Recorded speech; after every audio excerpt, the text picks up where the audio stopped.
Okay. All right. So welcome to habit 1. Okay. So again, let's just talk about this book. Okay. Let's just talk about the book, The 7 Habits. So as there's most of you I work with. There's some people that I don't work with that have also joined this call, or maybe you're going to watch the recording of it. And so I think a lot of us are on a hiatus. I think most of us are quarantined to our home. And so a question that I've been asking myself, I've been calling this the hiatus. I'm in a hiatus right now. My question isn't how many things can I learn and study while I'm on this hiatus. The question that I've been asking myself is, what are the most important things to learn while I'm on this hiatus? I mean, I've been saying this for a while. I mean, I've had this thought in my mind, like, I've been hearing about this quarantine 15. You guys heard about this little quarantine 15? There's a lot of people that are going to pack on 15 pounds of weight while they're on this hiatus. I don't want to be quarantine 15. I mean, none of us are coming out of this thing the same. We're either coming out of this hiatus with added muscle, or we're coming out of this thing with a little bit of flab. And so when I'm thinking of the muscle that I want to add, when I think of one of the most influential books that I've ever read, this is it right here. So that's why I'm doing a deep dive on this book. Now, the good news for you guys is I'm not going to be lecturing for an hour and a half. What we're going to be doing is Stephen Covey, I mean, he wrote the book. Stephen Covey is going to do most of the lecturing. Okay, so I'm going to put a little video on, let him explain this book as best as he can, because he's the man. He wrote this book. I want to do a deep dive while he's breaking down the habits. Okay, so half the time it's going to be Mr. Stephen Covey, and then half the time it's going to be me breaking this down. But again, I want to reiterate the commitment you guys are signing up for. The goal with this for the month of April is that you're walking out of this thing feeling like you got your master's in the 7 habits. Again, there will be a call for homework for you to do, and hard homework. We'll get into it in habit 2. Hardest homework assignment of my life happens in the homework assignment number 2. So again, it's a lot of time. Just the video stuff with me is going to be 10 plus hours. Reading the book will be another 20 hours. And then the homework assignment, again, another 20 hours, all spread out over a month. If this is really successful and we're still in this hiatus, I already have a thought for what the month of May is going to look like on a different book, but more to follow on that. But I just want to prep you guys. This is a big commitment. People don't have to be on this thing live. Again, we're going to do this at the same time next week, just so you know. Habit 2 is going to be exactly 168 hours from now. Okay, little precursor on what's coming up next. And so again, I'm going to do a deep dive, but Stephen Covey is going to give the lessons. Okay. Somewhat of an overview. If you've read the book, I mean, the 7 Habits of Highly Effective People. I mean, first of all, let's just define effective. I Googled effective before coming onto this call. Here's how Google defines it. Successful in producing a desired or intended result. I've even heard people misquote this book. Yeah, 7 Habits of Successful People. That's not what it's called. It's the 7 Habits of Highly Effective. Michael Jordan was effective. Okay, like, this is all about effectiveness, being really good, successful in producing a desired or intended result. My wife, who's been watching me for, we've been married almost 17 years.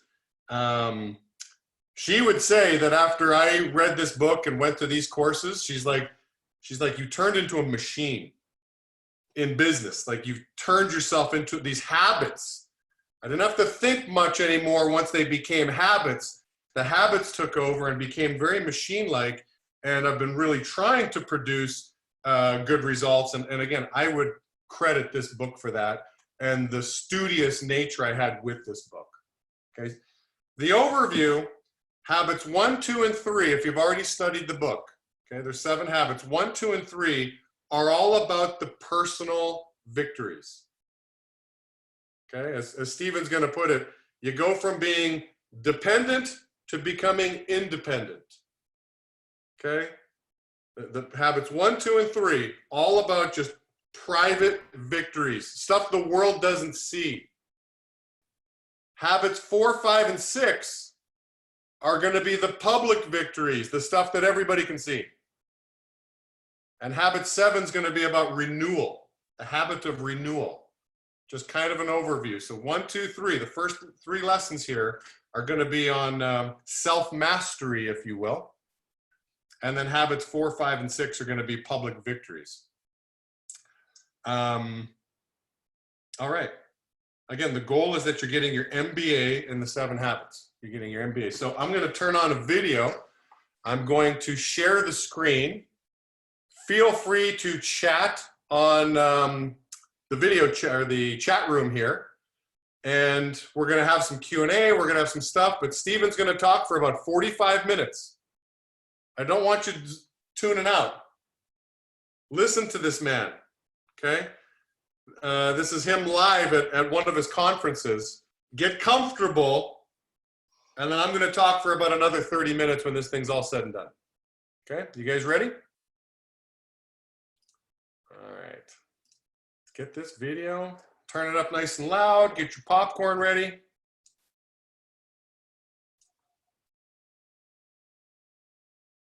And here we go.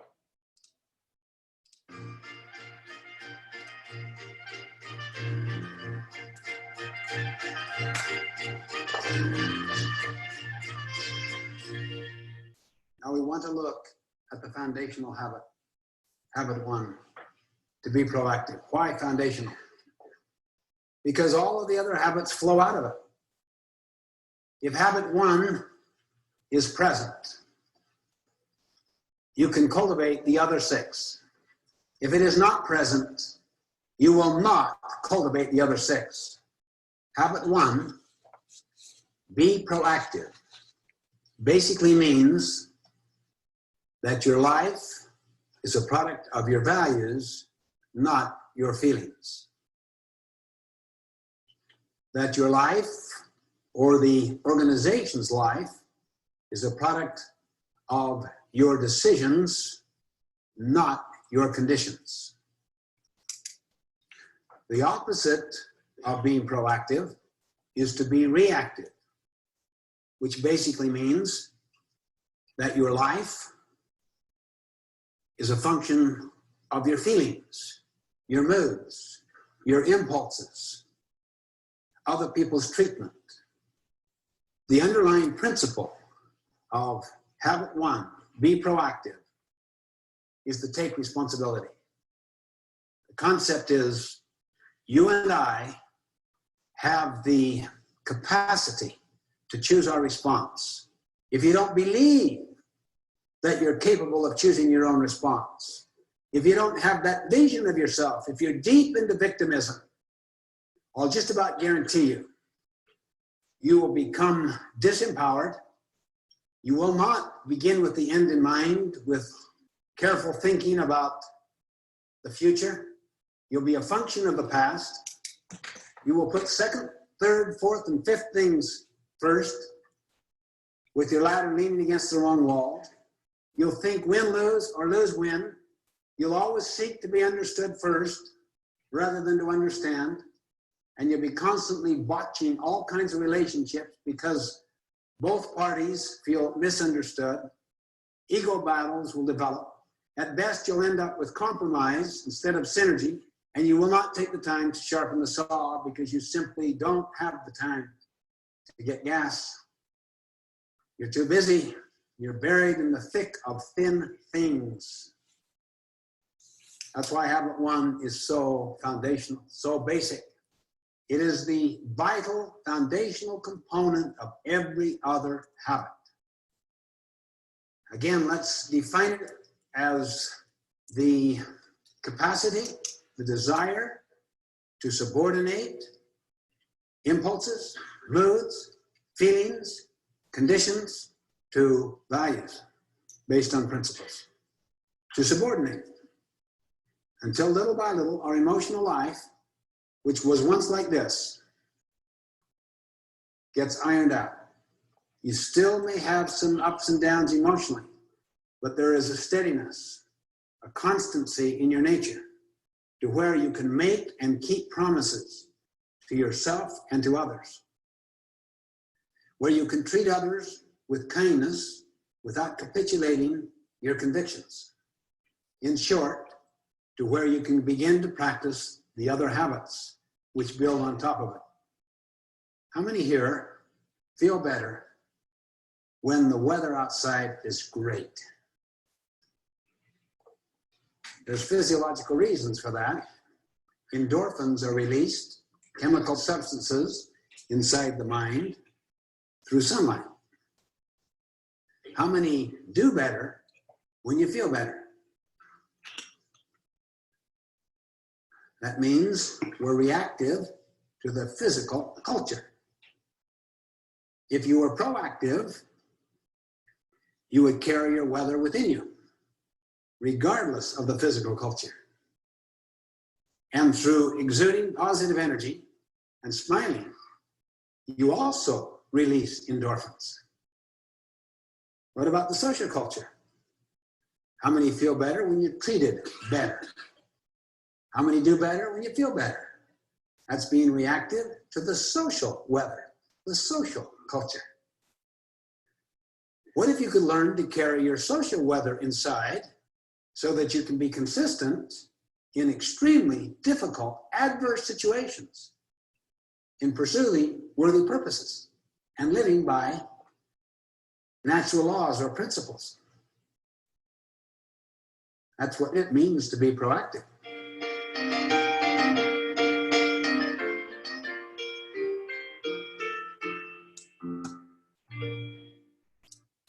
I didn't do the music, by the way, but I hope you enjoy the music.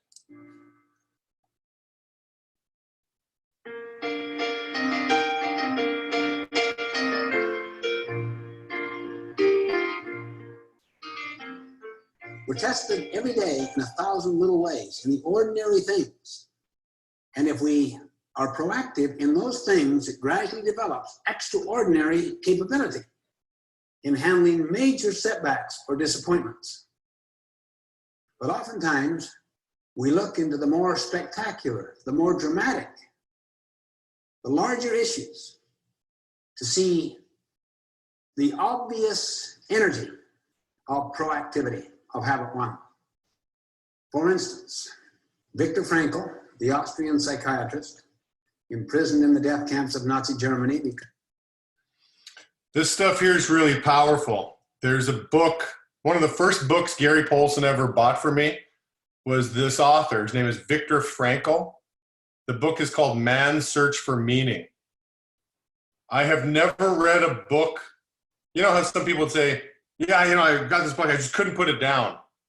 Literally, I would lose sleep wanting to read this guy's book. First-hand testimony of what it was like spending 6 years in a Nazi concentration camp. So this next piece is quite powerful, to say the least. Again, the author is Viktor Frankl.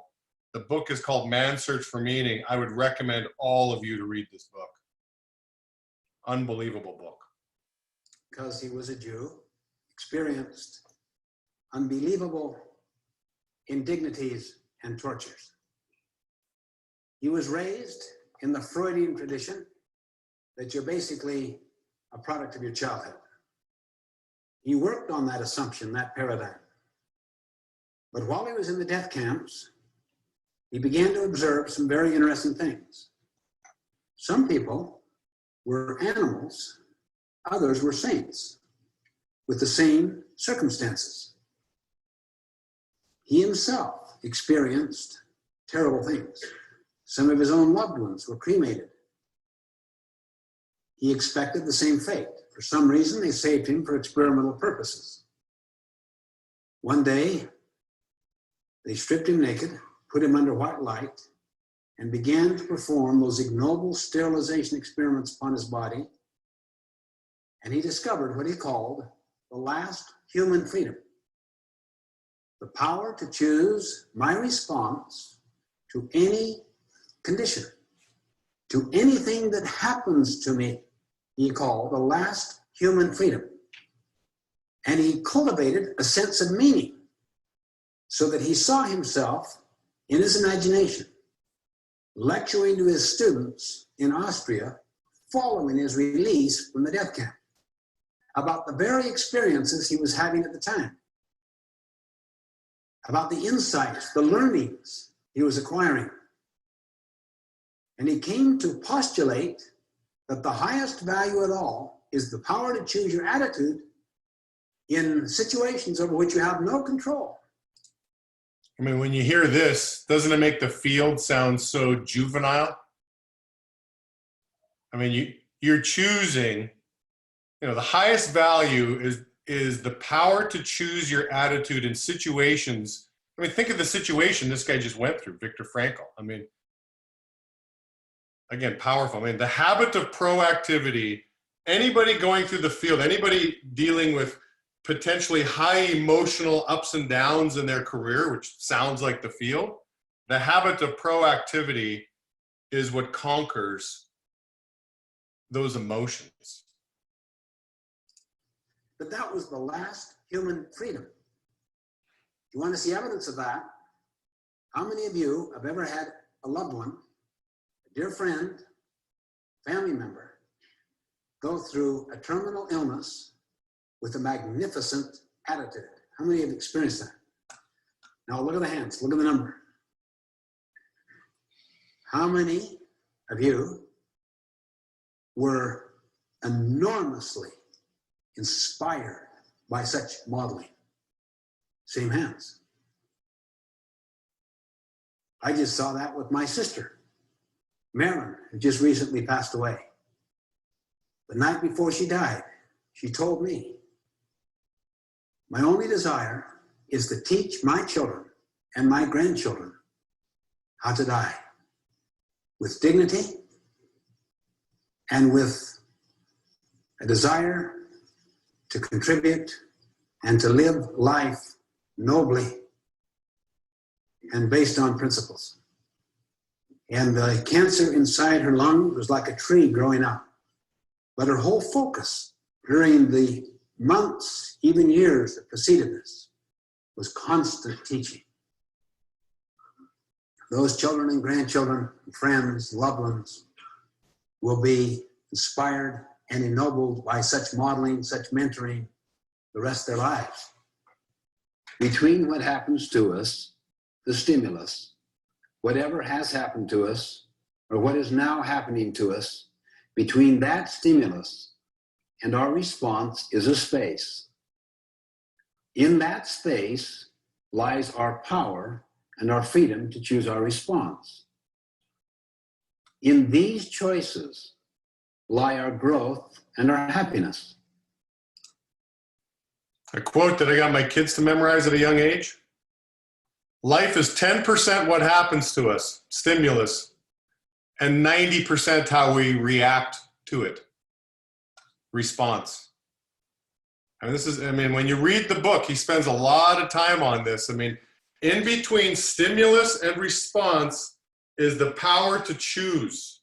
So many people blow that. They think there's a stimulus and then there's a response.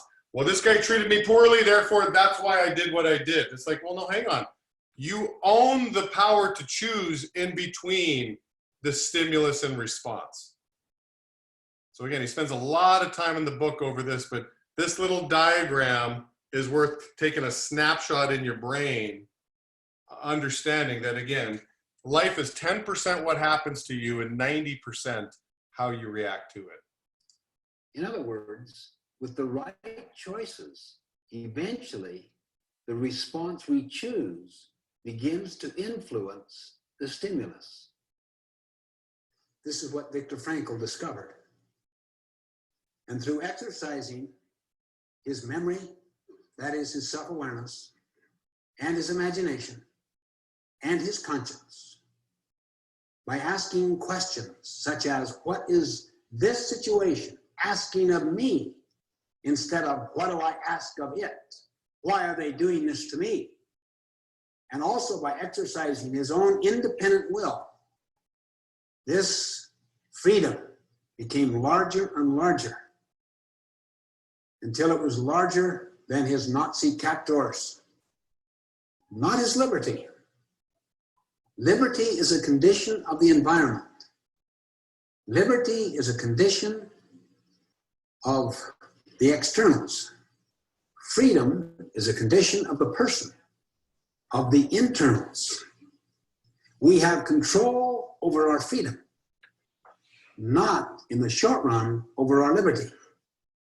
However, in many situations, not necessarily all, the more you control your freedom and expand and deepen it, eventually you will influence the liberty of your life, the options, the alternatives that are available to you. Eventually, your head will create your world. Your response to the stimulus will eventually influence the stimulus. And to some degree, he experienced that. He also had the hypothesis, or tried to look at the hypothesis. What enables these people in the death camps to survive? Is it their survival skills? No. Is it their intelligence? No. Is it their health? No. Those things were eventually equalized, lost, helped a little initially, but eventually they were gone. Is it their family structure? No. The thing that enabled survival was a vision of the future, a sense of meaning about a work yet to do, a contribution yet to make. And this became the basis for his brilliant autobiographical account of these experiences called Man's Search for Meaning. Even a friend of his was so miserable, he wanted to commit suicide. And Frankel pressed him, why don't you? He said, because if I predeceased my wife, it would make her so unhappy and miserable, and I love her so. That alone gave him meaning to survive. And he would constantly ask the question, what is life asking of you in this situation? Don't let the things you can do nothing about interfere with the things you can do a great deal about.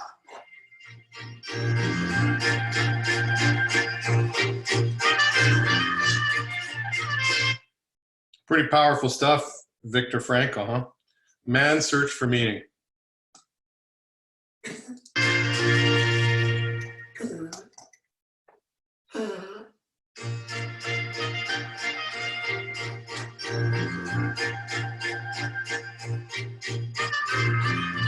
One time, my brother and I were going down a canyon road with a cousin. He was chopping wood and had the sax. There was a rattler. He started chasing it. He started chopping at it. Eventually cut it in two. The front bit him right here, at the crook between the forefinger and the thumb. So many ways he could have responded. He could have chased that poisonous snake and driven the poison to the heart. He was smart, quick, proactive, subordinated feelings to values, got the blood out as fast as he could. Many people get hurt by someone. It does hurt them. But the real injury is going after the person, going after the snake. That's what drives the poison to the heart. It's not what people do to us that hurts us in the most fundamental sense. It's our chosen response to what they do to us that hurts us. Reactive people want to get back. They want to get even. They gather people around them that massage their heart and validate them and give them additional evidence to justify them and to condemn someone else out there who has done this injury.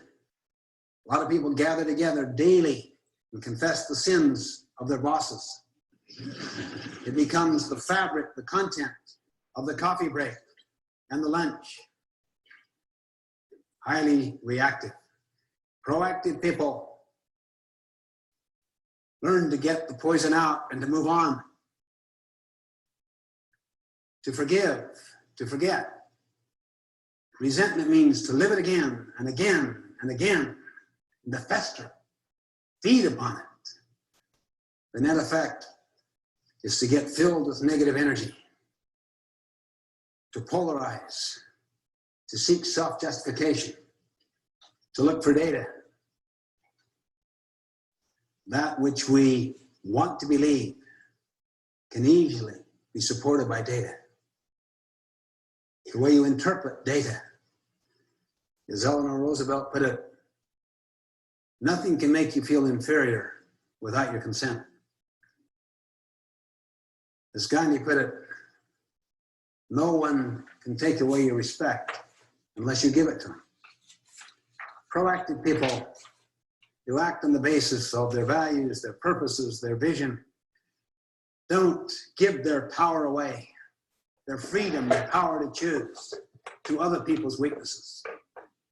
We simply must never build our emotional life around the weaknesses of other people. Otherwise, we disempower ourselves and empower their weaknesses to continue to mess our life up. This is heavy-duty stuff, particularly for people that have had years and years of explaining away their misery in the name of somebody else. One time, a woman stood up in the middle of a group like this, started to give a speech on her own, spontaneously. And then she sensed the inappropriateness of that, grew a little embarrassed and sat back down, but she could not restrain herself from talking to everyone around her. She was just filled with some kind of explosive learning or excitement. And she had positive energy. You could see it in her eyes and her gestures, her body language. I could hardly wait to the break to get up to her. What happened to you? Oh, you have no idea what that principle, that habit of being proactive means to me. I'm the full-time nurse to the most miserable, ungrateful character you can imagine. He doesn't even acknowledge me, let alone show any form of appreciation. The other full-time nurses feel just like I do. We almost sit around and talk about his demise. Hope for it, wish for it, while we're taking care of him. And for you to have the gall to suggest that I chose to be miserable? Come on. I didn't choose it. He made me. But then I realized how dependent I am, how I've given my power to his miserable behavior. She said, as soon as I swallowed that big, thick, bitter pill, and it hit, and I realized, wait a minute, if I chose to be miserable, I can choose otherwise. Now keep in mind, remember, habits 1, 2, and 3, an individual goes from being dependent to independent. And a lot of people, yeah, I remember reading the book, and I'm thinking, man, most readers probably thinking, yeah, I'm independent. But just using this example that he's using right here, again, she's justifying, well, I'm miserable. Look at my job. Look at my conditions. Little did she realize that that was her choice to be miserable. Well, he makes me miserable. Nobody makes you anything without your permission. I mean, the quote that he had of Eleanor Roosevelt, no one can hurt you without your consent. Or Gandhi, they cannot take away our self-respect if we do not give it to them. So you can't say because of the conditions, this is why I am. No. The habit of proactivity is all about eliminating a victim mindset. Anybody with a victim mindset, it could be said, they are lacking the habit of being proactive. They're saying their conditions are more powerful than their ability to choose. So again, real powerful stuff. And again, just imagine, I'm picturing myself at the conference and this lady, you know, having this aha moment where she's like, I've been blaming this grumbly old man for my attitude, and like, I have to blame myself. There is no victim mindset. Again, the 7 habits of highly effective people. Effective people do not have a victim mindset. Michael Jordan was poisoned in Utah. They call it the flu game. He didn't have a victim mindset. He still scored 45 points. Highly effective people are extremely proactive, but this is powerful stuff here. She said, I was let out of prison. I was liberated. That's when I stood up. I wanted to talk to everyone. I wanted to proclaim my freedom. I could not contain myself. I just can't tell you what that means. Between what happens to us, the stimulus, and our response to the stimulus lies our freedom.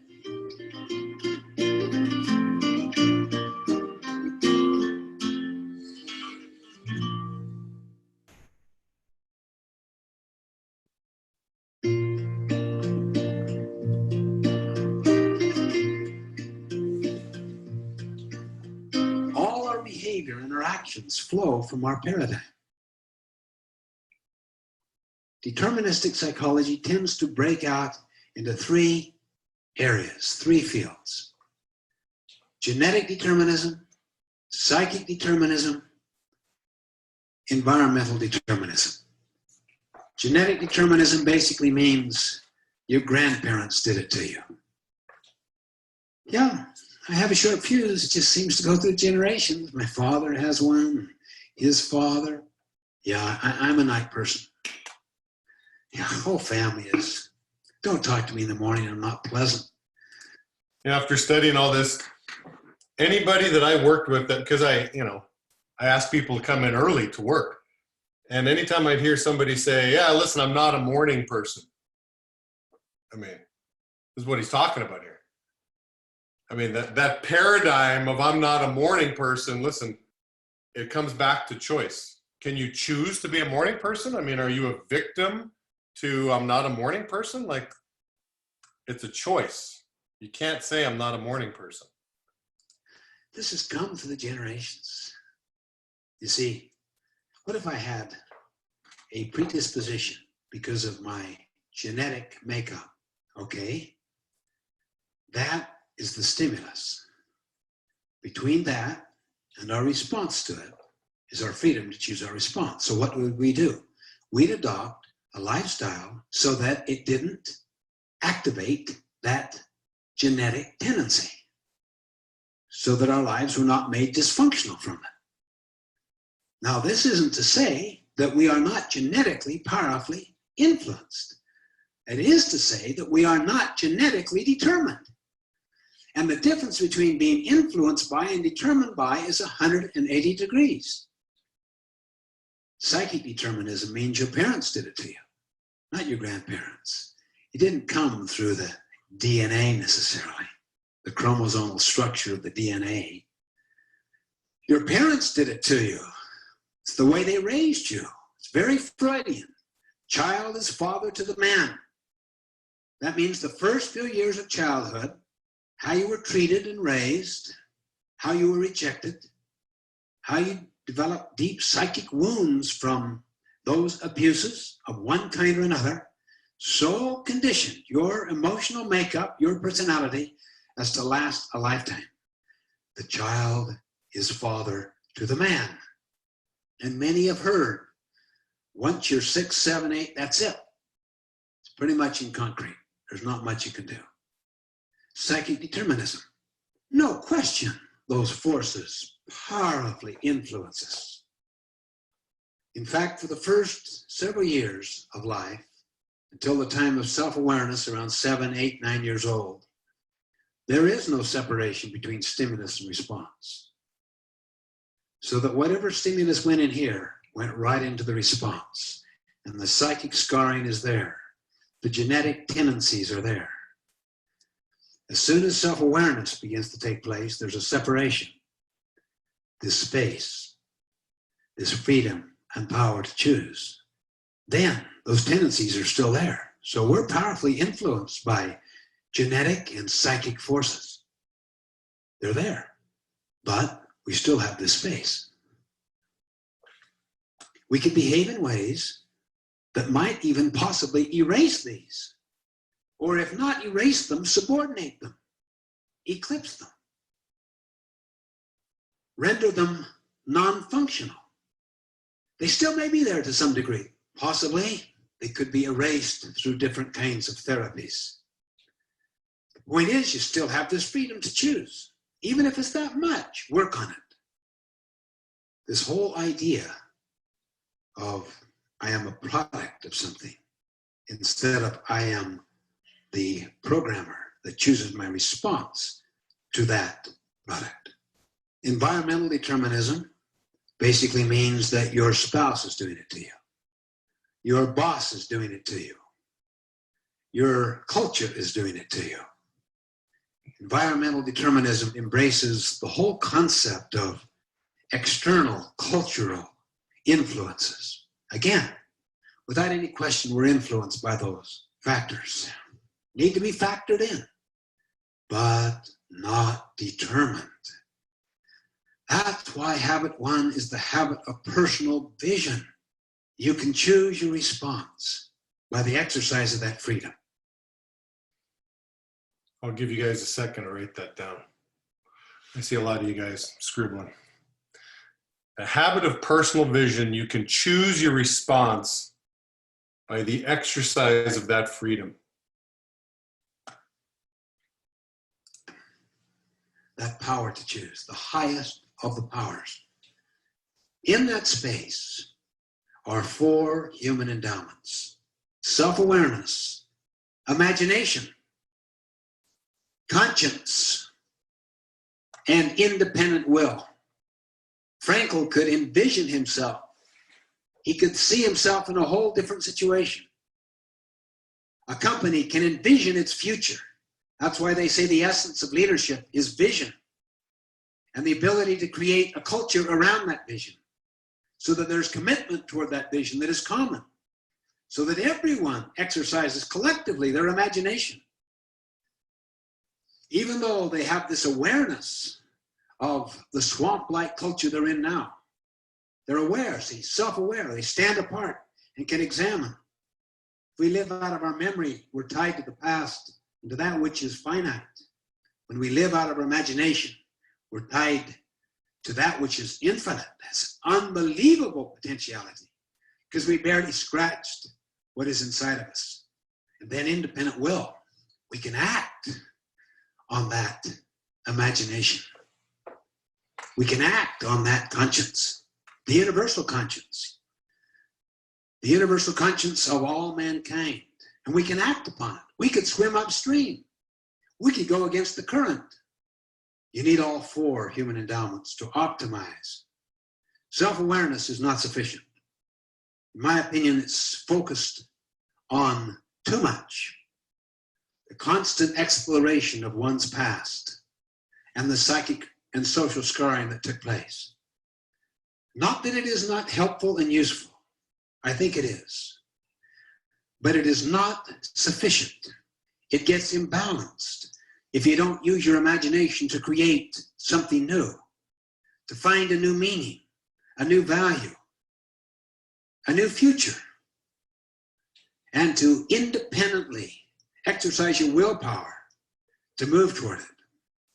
But imagination is insufficient. Hitler was an imaginative person, but he had no conscience. He was very value-driven, but the values were not based on principles. It's self-awareness plus imagination plus conscience plus independent will. The key is to take time to pause in that space, to tap into those human endowments: self-awareness, imagination, conscience, and independent will. Then begin to act small, slow ways. Tony Robbins has an interesting story, I think, in Unleash the Power Within. Interviews 2 guys, 2 brothers, One brother is wildly successful. The other brother is in jail for the rest of his life. And he wanted this early in his stages of his career. He wanted to know why. And he was shocked that both brothers gave the exact same answer as to why they thought they were in the situation they were in. They both said, well, look at my dad. What other choice did I have? Now, the dad was a criminal who was also in jail. So one son looks at the situation and like, oh, okay, well, this is how I was raised. And, you know, so of course, this is why I ended up where I'm at. Whereas the other brother looked at the dad and said, I'm not going to be anything like you. And that's why I ended up being wildly successful. He was shocked, really, on exactly what Covey's talking about here, that whole power to choose and completely losing the victim mindset of like, well, listen, this is just how I was raised. This is my parental influence or my DNA influence. Really interesting stuff. So Tony Robbins, again, another reference on this choice making.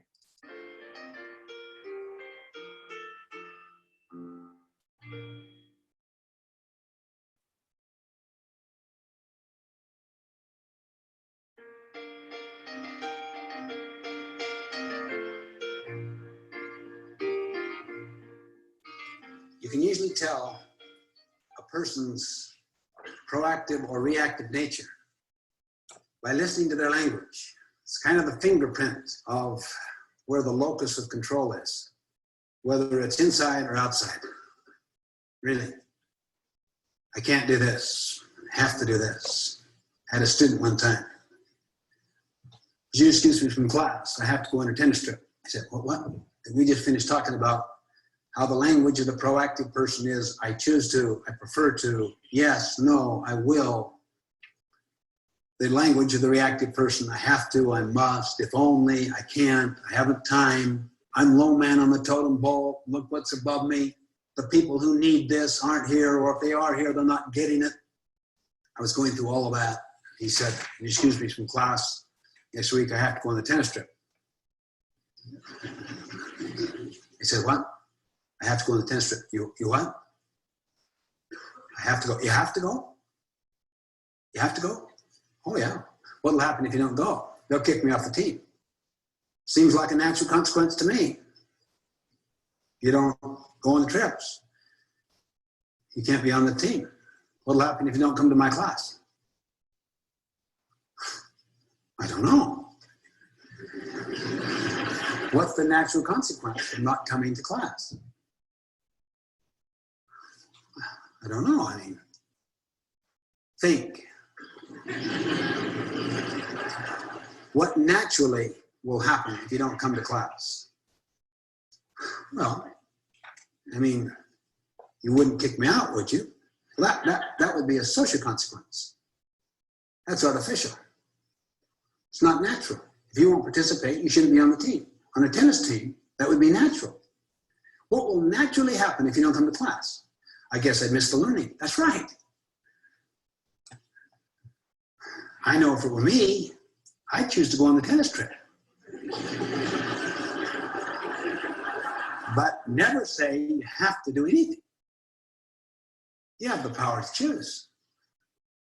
He meekly said, I choose to go on the tennis trip and miss my class. You're always working with an analysis of alternative consequences, and then you're making a choice about the actions. Remember, you can choose your actions, but you cannot choose the consequences. They're governed by natural laws or principles. You may be in some environments where they're governed by social values, social rules. Then you may have to make some tough decisions, either to become a change catalyst in some way or to seek elsewhere, particularly if you've done a lot of sharpening the saw professionally, personally, and have all kinds of options because you are not economically dependent. You're economically independent. That doesn't mean wealthy. That means you have the power to produce sufficient wealth for your needs and the needs of your family. Why? Because your skills are not obsolete. Think on it this way. Two circles. The larger outer circle, you call the circle of concern. Things you're concerned about, things you're worried about. But then there is an inner circle, it's very small, that are concerns you have influence over. Where do proactive people focus their energies? Which circle? The inner circle. Where do reactive people focus their energies? The outer circle. Why? Because they're victimized.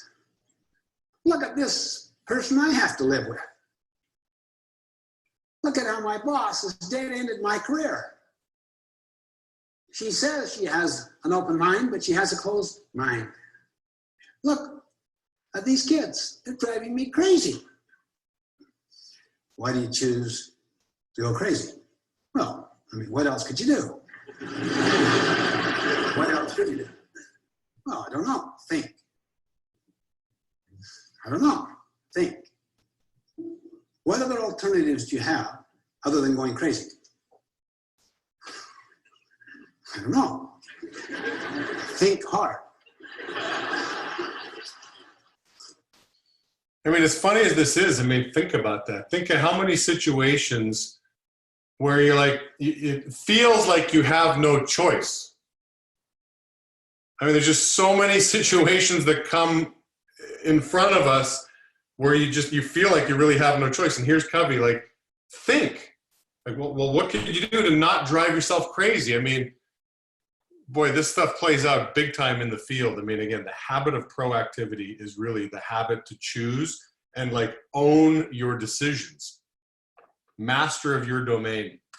I guess I could maybe try to rebuild a relationship to a point that we could come up with some discipline agreements. What's your choice? You have the power. Always treat people as if they're proactive. The more irresponsible they are, the more you teach them about their responsibility. Always work on the inner circle. It is a marvelous thing. It is inevitable. Inevitable. If you work on the inner circle, it'll get larger. Always. Why? The energy there is positive.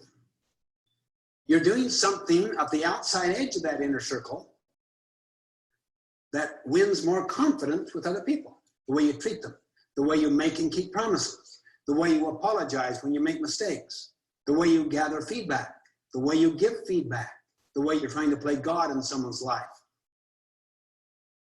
the way you seek to understand what's important to the other so that your presentations are made in terms of their frame of reference, their language, their value system. You're constantly making deposits into the emotional bank account. But if you focus on the outer circle, you're taking withdrawals. You're judging. You're criticizing. You don't seek to understand. You're not consistent. All in the name of their inconsistency. You overreact in the name of their overreaction. You badmouth them behind their back, unaware that the people you're talking to as you do the badmouthing know you're going to do the same thing about them when there's a strain on that relationship. If you want to retain those who are present, my friends, always be loyal to those who are absent. They know you're principle-centered. They know you're just not sucking up to the social value system. That you're a person of integrity, have standards. You will not participate in negative energy exchanges or do anything that in any way would create a feeling of disrespect toward another person, because they know that would attach to them sometime under another situation. That's why you would never confide with one child about another, or make comparisons or quick quips and judgments and labels, because you create a culture, but they know you're doing the same thing about them when the situation changes. No, there's a steadiness about you that is based on principles that never change, not based upon moods that are volatile and mercurial, that are always going up and down. So by working on the inner circle, it gets larger and larger and larger. And eventually you begin to deal with some of those concerns that you have that today you couldn't even begin to touch. I could take you to not tens, but to hundreds, perhaps even thousands by now, of organizations that are going through a profound transformation, and it started with a person at the bottom who worked on the circle of influence, who took responsibility, who was patient, lived the law of the harvest, whose circle of influence gradually got larger and larger. In most cases, they came in contact with someone that had a huge circle of influence. Then leverage, multiplication took place. Exponential leverage started to influence entire divisions, entire companies, multi-billion multinationals. Let me share with you one of the most powerful, instructive, illuminating experiences along this line of habit one, to be proactive, that I've ever had. I worked with an organization for 4 years and was the assistant to the president. He was a very dynamic, visionary person. So talented, so intelligent, so visionary, that it could just about compensate for a multitude of sins as far as the outside world was concerned. But his style was very controlling and dictatorial.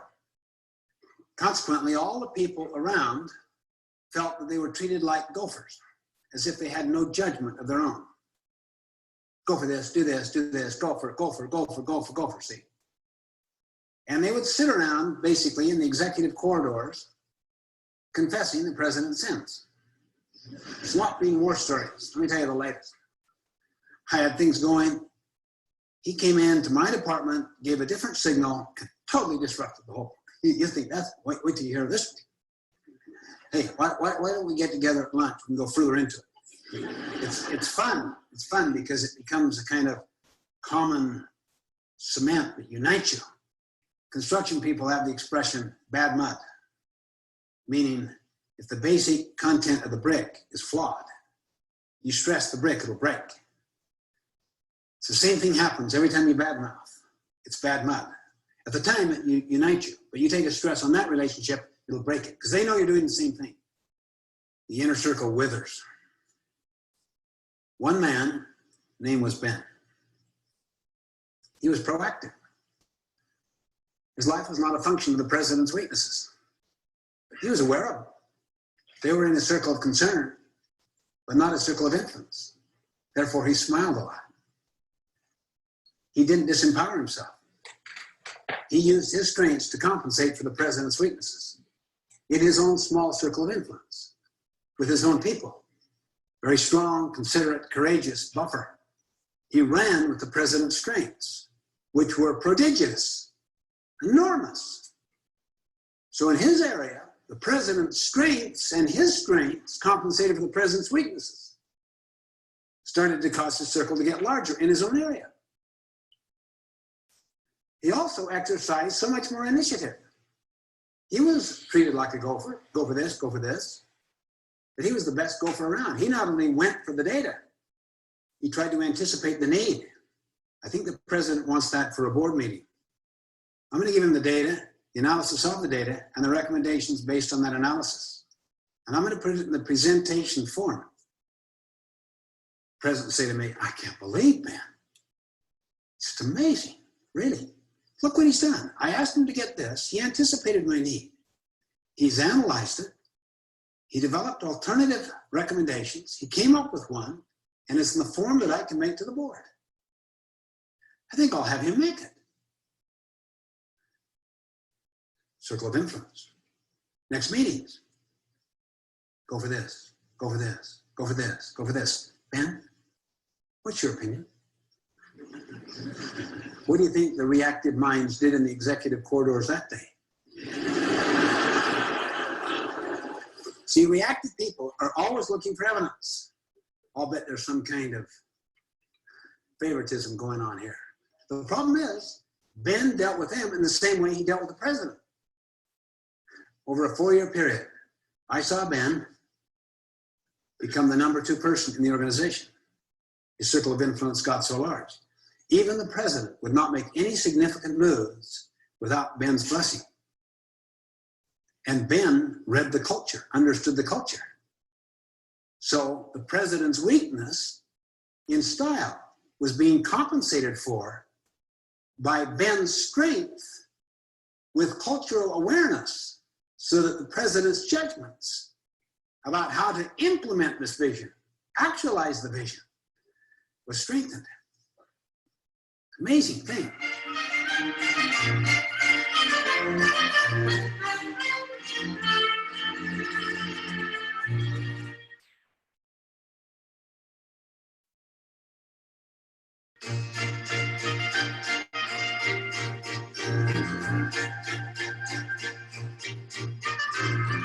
Someone came to me one time and said, maybe you can help me. I really like this material, but I don't know, the feeling in our marriage just isn't there anymore. And yet we're concerned about these children. And I said, well, love her. Well, as I indicated, the feeling isn't there. The love just isn't there. Any suggestions? Love her. Well, how do you love when you don't love? Love is a verb. Love the feeling is the fruit of love the verb. Study all the great literature of all the civilizations and societies that have endured, and show me anywhere where love is a feeling. That's the Hollywood culture. Love, the feeling, is the fruit. Look at the love that a mother feels for the new baby that she just carried and delivered into the world. She produced the love she feels. She sacrificed. Love is a verb, first and foremost. Then it is a feeling. Forgiveness is a verb. Forgetting is a verb. I have seen so many relationships rebuilt if only one of the parties would cultivate these proactive muscles. And you have to practice these muscles like doing push-ups. You can't all of a sudden develop strong muscles. There's a price that has to be paid, and it takes patience. Try this for 30 days. Test this concept of proactivity for 30 days. Work only on the inner circle for 30 days. Smile about the rest. On any relationship, be a light, not a judge. Be a model, not a critic, for 30 days. Many couldn't make it past the first night because they're so addicted to victimism and to absolving themselves of responsibility. See, if I am not responsible, what am I? Irresponsible. So it's easier psychologically to say I'm not responsible than to say I'm irresponsible. But then you've denied the vision about yourself, that you have the power to choose your response. For 30 days, say to yourself, anytime I think the problem is out there, that is the problem. This 30-day test will prove to you the pragmatic power of being proactive. Problem. This. You catch that 30-day test? You may want to write that down. Anytime I think the problem is out there, that is the problem. When this is done, we'll talk a little bit more about that feeling versus verb stuff he was just talking about, but this is a great 30-day challenge here. 30-day test will prove to you the pragmatic power of being proactive. You're always kind of taking initiative. You go home, the place is a mess. You say nothing, you confess no one's sins. You pick it up, smilingly, cheerfully. And then you have a good visit with the person whose job you just did. And you don't give in. but you don't give up. You're pleasant. I want to listen to you first. What happened? You honor the person. You had the power to choose your response. Just do it for 30 days. 30 days. What is the downside, my friend? One of the initial downsides, they'll question your sincerity. You know, you're killing me with kindness and all that. Is this the new thing you learned? Did you attend a parenting seminar? I thought you said that this was a management seminar. Think of the upside. You could become a transition figure in your own family. You know what that means? How many here see tendencies in you you're not happy with? How many see some of those tendencies going into your kids? How many have grandkids and you see some of them going to that generation? How many see some of those tendencies in your parents? Grandparents. I just went through 5 generations. You know what a transition figure is? It means you stop the transmission of those tendencies with you. You stop them. They don't go into your kids. If they're deep in you, you're going to have to practice more proactive muscles, imagination, conscience, independent will, more integrity, more personal sacrifice till they get out of you so they don't go into your kids. It doesn't affect them, their spirits and their attitudes. You came out of an angry family and you're just full of gentleness, sweetness, and kindness. Why? Because in some way you absorbed the other and radiated the new. That was part of your mission statement. You came out of families that did fighting and flighting to solve problems. You've learned to do problem solving synergistically. You know what it'll do? It'll back up. It'll start to affect your brothers and sisters, your parents if they're still living. That's what a transition figure is. To stop that and to create a new tradition. Same thing in your business. As you know full well, the old bureaucracies, the old authoritarian approaches are dying out. They survive only on a local or regional basis. When you're against the global marketplace, you've got to have deep empowerment. You can't be a little tin god anymore and throw your weight around and create a high trust culture. You have to learn to tap into the latent intelligence of all people. That's what a transition figure is.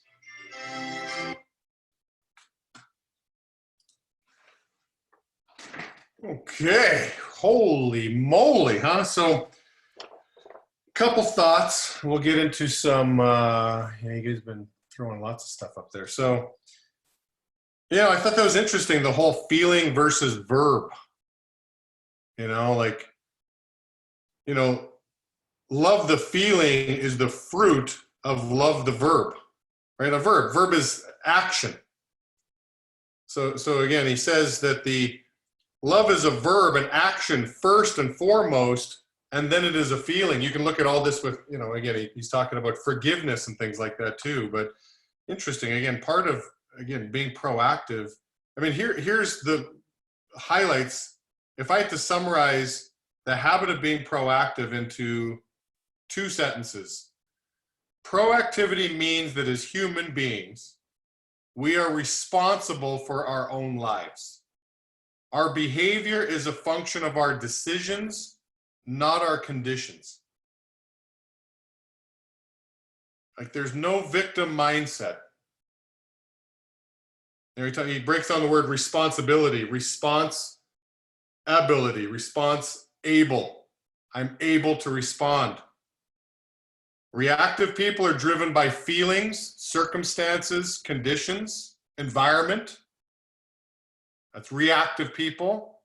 Proactive people are driven by values, carefully thought about, selected, and internalized values. And I'll just give you one more thought, and then I'll get to some of these thoughts or maybe questions. Actually, lots of interesting thoughts. Woot woot, yes, ready, LOL. Okay, so I just saw it today, right before this our little meeting here. I heard the word proactive on the news. The governor of Louisiana, again, talk about proactivity. He says, why are we waiting for coronavirus cases to spike before we shut down? We need to be proactive. Like, what if we know the problem's coming, why aren't we being proactive, is what he said. before, like instead of being reactive. And I think all of us on this call are like, yeah, let's just get this thing over with. Everybody kind of lock up, even if you don't have to. And then we can go back to our normal lives here shortly. But it's going to take proactivity to do that, not reactivity. So anyway, that's habit one. So let me, if you guys want to, it might be dangerous to say maybe unmute yourself. Maybe you've got some questions. I mean, I've got slated another 22 minutes. We don't have to take that full 22 minutes. Again, Stephen Covey's going to do most of the talk, and I'm just going to do the deep dive with him. But any questions here? Jamie, I have a question about determinism. Determinism, sure. Yeah, he talked about there being 3 types of determinism: genetic, psychic, and environmental. I kind of got lost in that part just because if we're talking about how being proactive, it's all a choice and it's all about decisions over conditions, but then being proactive also means, I guess, being determined. But if it's genetic, psychic, and environmental, I don't understand how that goes together if it's always a choice. Yeah, I mean, I'll give another story I mean, I've been to a couple of Tony Robbins seminars live. I don't know how many, maybe 4 or 5. And Tony gets up and he says, hey, I want to introduce somebody to you. This girl grew up in the South, Black girl in a somewhat of a racist environment. She was raped at the age of 9 or something like that. Like as he's introducing this person, it's just like, holy cow, what an awful set of circumstances and childhood this individual had. Like, who's he bringing up? And then he introduces Oprah Winfrey. Yeah. So, oh wow, that was Oprah. I mean, again, you can go through all the circumstances and conditions, and we all have them. We all have them. I mean, you know, we all grew up. I mean, funny, I'll go back again to a Tony Robbins seminar. First one I ever went to, I was 19 years old. He says, just a show of hands, he says, how many of you guys came from a functional household? No hands go up. He says, okay, now we can all admit that we came from a dysfunctional household. Everybody grew up dysfunctional. Okay, now that we can all admit that, can we get over it? And can we build the lives that we really want and not have to use that as our excuse on why we're not going to be successful? Again, same kind of messaging on whatever the conditions or circumstances were, proactive people make choices and aren't pigeonholed so much to their genetics or their background. I mean, I've got a good friend of mine, Jen Bricker. Some of you guys might know her. She was born with no legs. Okay, amazing girl. I love Jen Bricker. You know, as I've gotten to know her, I'm like, and this is a really deep question I had for Jen. You know, it's funny, she comes over to our house and my son will kind of look under the table because he's still in disbelief that here's this, you know, beautiful girl. From the waist up, she's this normal girl, but then underneath there's no legs, and he's still kind of waiting for the trick to be exposed, right? And so I remember saying to Jen, I'm like, you know, based on how your life has been, I'm just sort of curious. I mean, I know it's kind of a weird question, but I mean, would you, if you had the choice, would you have rather been born with legs?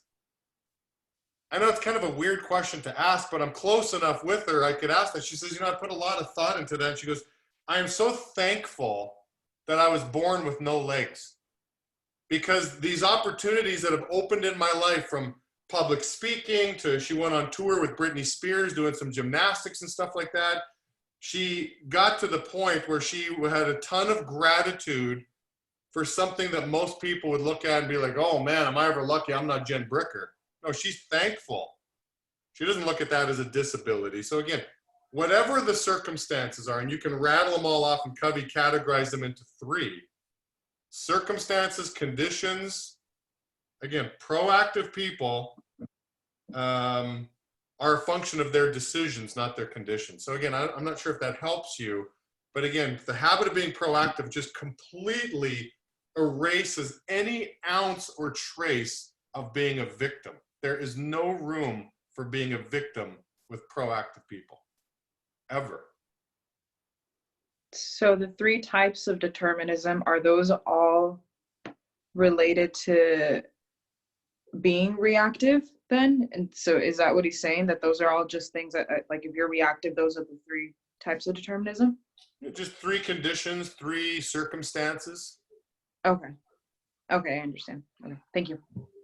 Yeah, I mean, I've got some DNA in me that I can see has been passed down through my family. I mean, whether it's a gene or not, the addictive personality is in my DNA. I mean, I make a choice. You know, it's a choice of whether or not I end up becoming an addict. I'm not going to use that as the reason to why I become an alcoholic, as an example. There's a theory too that you can actually change your DNA in that sense. That you have the ability to actually change your DNA. That your DNA is formed the other way around. It's not that your DNA determines who you are. Who you are determines what your DNA looks like. Yeah, exactly. That's what Covey says. Your ability to choose your response can influence the stimulus. That's exactly what he said. You know, if you read How to Win Friends and Influence People, right? Carnegie says, hey, you know, you don't feel happy? He says, why don't you try smiling? He says, most people, the feeling influences the physical nature, but he says, well, really, your feelings and physical nature are two of the same. Why don't you control the physical nature, and that might end up influencing the feeling? Again, reactive people will say the feeling influences physical, but proactive people would say, well, let me control the physical, and then maybe I'll start feeling the way I'm looking. Start smiling more, you might feel happy. Again, reactive people just shake their head like, that's absurd. Why are you guys even talking about this? This is crazy talk. That's how proactive people operate. I have a question. The word paradigm is thrown, I've been hearing it all day. I think I have a little description, like, I think I kind of know what it is, but how do you describe a paradigm? Paradigm, it's like how you look at things. In the book, okay, so again, I'll give you guys a homework assignment before this is all said and done. He starts off on paradigm of, you know, here's a father with his kids on a little bus, you know, or they're on a bus and the kids are disruptive and the dad's just staring thoughtlessly out the window, and all the passengers on the bus are kind of like, is this dad just oblivious? His kids are wild, they're crazy. Finally, after this goes on for minutes on end, somebody says, excuse me, sir, like, can you do something with your kids? And he looks over and they're like, oh, you know, I'm sorry, listen, they just found out that their mother died. I'm sorry. Now, if you heard that, what's your paradigm? Your paradigm is you're going from being angry that here's a father that can't discipline his kids to instantly, in less than a second, you shift your thought into like, oh, I am so sorry. So again, that's a paradigm shift. That's the paradigm shift. Again, that woman who had that grumpy old man that she was caretaking, that's a paradigm shift that, well, I'm grumpy because of him. Life, every morning she gets up and showers and stuff. She's probably just fueling her victim mindset. Then she goes to Covey's course and like shifts her paradigm like, wow, that's my ability to choose? Paradigm shift. Your belief system changes. That's a paradigm shift. Hey, Jamie, quick question. As you were saying during the video too, a lot of the lessons from the first habit, are definitely, we can see a massive relationship with what happens in the field. How often do you go this through a leaders meeting with your leaders? Well, little things will come up, right? Like there's lots of great quotes that have come from the field. Like, for example, in the 8 steps, right? It says, have and maintain a positive attitude. What it does not say, and again, this is kind of a Coveyism, but this is language that I use. What it does not say is have and maintain other people's attitudes. right? So just because somebody treats you a certain way doesn't, if somebody's mean and grumpy, you then adopt a mean and grumpy attitude, or no, like you own your attitude. So yes, it's talked about often. I mean, again, what we're going through with Covey here, you know, we're doing a deep dive. Do I do like 14 hours of classes with my guys on this stuff? Not really, but the stuff comes up in everyday language. If I hear a high roller speech, I'm kind of like, whoa, I want to draw attention to that. Love it. So tell me about that again. You went to a door and this is what happened. And then you go to the next door and then you close it. Well, that's somebody who's just totally proactive. And I really like highlighting those stories because, yeah, the habit of proactivity. I mean, look at all the people that don't end up conquering the field. You could make an argument and say they never developed the muscles of proactivity. Otherwise, they would have beat the field. Like, who wins, the field or you? I mean, I've always looked at the field like it's a David and Goliath relationship. I mean, the field beats so many people, and a few Davids pop up and become owners. But the people that end up becoming the Davids, again, they have developed the muscle of proactivity, that they own themselves, they own their response, they empower themselves with the ability to choose, and they learn that the 8 steps are not have and maintain other people's attitudes. I mean, another way to put it too, a person rings the bell before they even get to the office. I mean, this is what happened to me in the field. I mean, you wake up and you decide, you know what, today's going to be a good day. I don't care what happens to me. I'm winning today. Today, I'm conquering today. And so that bell has already been rung way before you even went into the field to talk to your first customer. Again, that's the habit of proactivity. A reactive person, well, it all depends the way the wind blows. And oh, my car broke down. Then there's a chain reaction of they start falling to pieces and it affects so many parts of their lives. That's somebody reactive. The proactive person has made the choice on the front end. And no matter what circumstances or conditions are dealt, again, the choice has already been made and they follow through with that. Again, powerful habit. Self-mastery, again, remember, it's going from dependent. I depend on the weather, I depend on the environment, I depend on circumstances to, no, I'm independent. You know, I always, you know, I've corrected people a lot over this. Somebody says, well, that person made me feel, well, pause. Nobody makes you feel anything. You choose to feel. Now, we can judge that person's actions and what they did as maybe wrong, but how you feel is your choice. Again, are you dependent or are you independent? It's powerful. Jamie, I have a quick question about the environment. If you have the power to control the environment, is it a bad thing to do so? Like, as an example, in the field, I can have a rude customer and I can say, I'm not going to carry that person's attitude and move on. But then if I'm in the office, and one of the guys have an attitude towards me, let's say rude or disrespectful, I cannot just move on from that because I have the control to fix the environment and it's affecting me. So would you say if I have the potential or powers to fix the environment, is it a bad thing to focus on that? No, I mean, it's, again, kind of like that whole, you know, I've decided to ring the bell before I ever show up to the office. I mean, can you control your morning environment? I mean, from the music you listen to the stuff that you feed into your head. I mean, of course, if you can control that environment to make it a real positive, you know, fun, motivating environment, absolutely. That's being proactive to the environment. You're assisting yourself by controlling the environment if you can control it, for sure. I mean, you're proactively controlling the environment. It's just there's so many things that aren't in our control, right? This whole coronavirus thing isn't in our control, you know, but you proactively have to make choices about how you're dealing with the coronavirus. I mean, every day I'm looking for something thankful. I said to Jim Majeski the other day,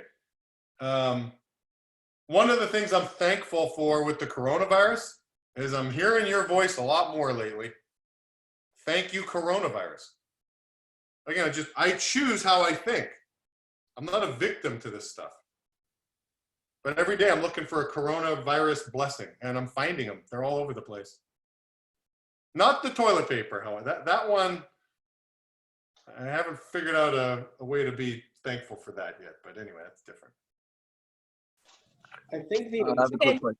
brought up with Ben answers, Mirza's concern. Ben was the guy that chose to be proactive and stood out. And, I wrote in there, he's the leader that we all want in our office. He's our favorite guy where we see someone being proactive and we stack their deck. That's because they're showing that, hey, they start from, a small circle of influence. And then, when that circle grows, they become the assistant manager or the owner. Yeah, I like his take there on the circle of influence. That story he used about the grumbling workers and then the other guy. I mean, Ben, like you said, you focus on your circle of influence, and then it just keeps growing, right? Like, I don't know, even within the Sidcore model, right? Like, I've had the privilege a couple times over to have an idea. Hey, maybe we should sell office supplies. And I had that ability to like grow a campaign. Hey, maybe we should get into the solar business. It's not like campaigns got dictated towards me. I had a chance to influence and grow my circle of influence. So again, proactivity. Reactive is just taking whatever's given to you. So yeah, it's a great analogy of somebody who climbed. He said there's thousands of examples of people at the bottom of a company. I mean, Vera, look at Vera. She was a recruiter who's now the president of Sidcore. I mean, there's a woman that we saw grow her circle of influence slowly and slowly, slowly until she became, one of the most dominant figures in our business.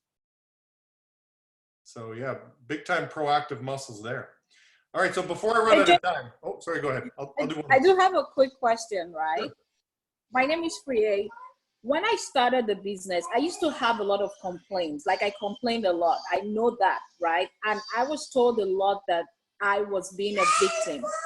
I hated that word so much because in my head, I felt like I was too mature to blame anyone for anything going on. Then I grew myself to the point where I just don't complain. I just do it.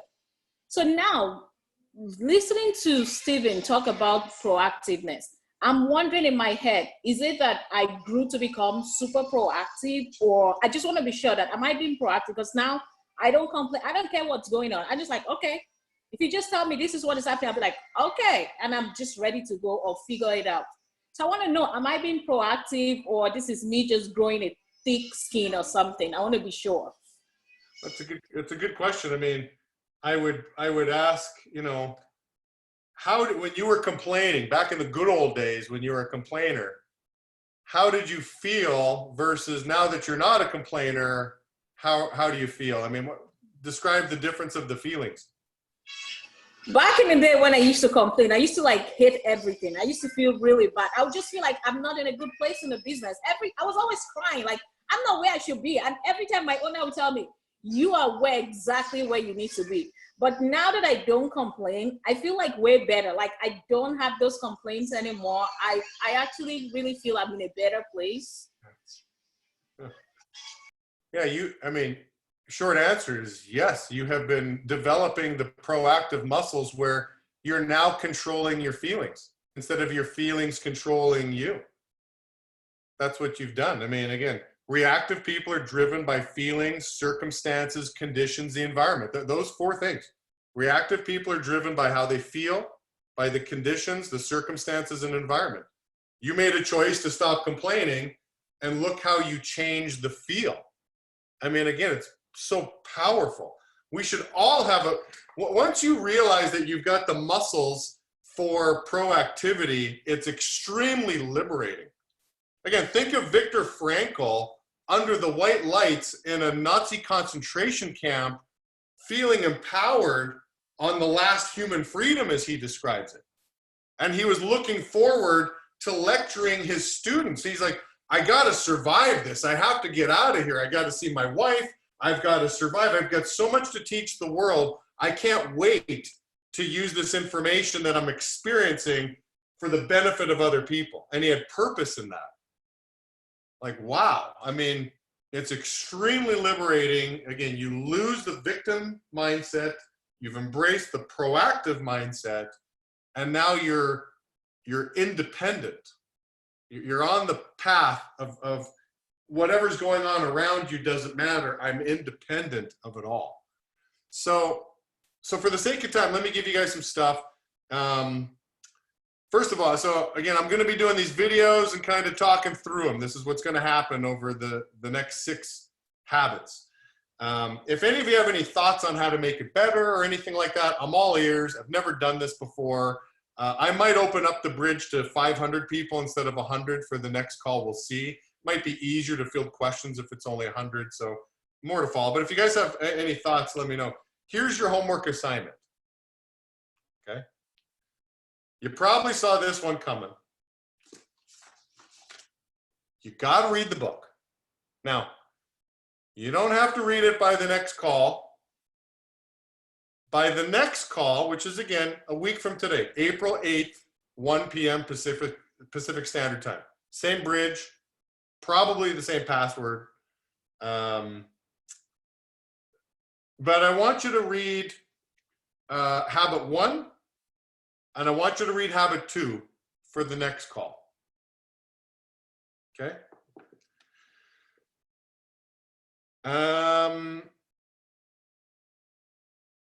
I also would encourage you guys to write a book report about what you're learning. An exercise that I've done is, listen, if I'm gonna like rip through a book and allow it to change my life, and there's not a lot of books that I'm willing to do that with. I'm not reading 50 Shades of Grey and allowing it to shape my life kind of thing, right? Like, I'm very choosy on what I'm gonna read and say, you know what, Stephen Covey, I'm allowing you to completely change me. This is a book that is worth being changed, in my opinion. And I have yet to ever hear the argument on how the 7 Habits is a waste. I mean, I've never heard anybody say that.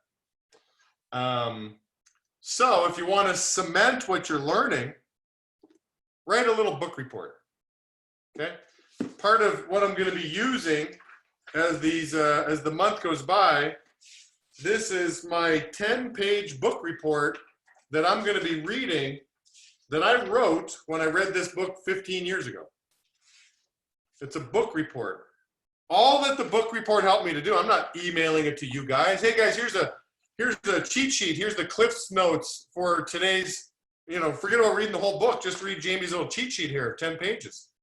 No, all it does by putting the pen to paper and doing a book report, it cements this stuff in my brain.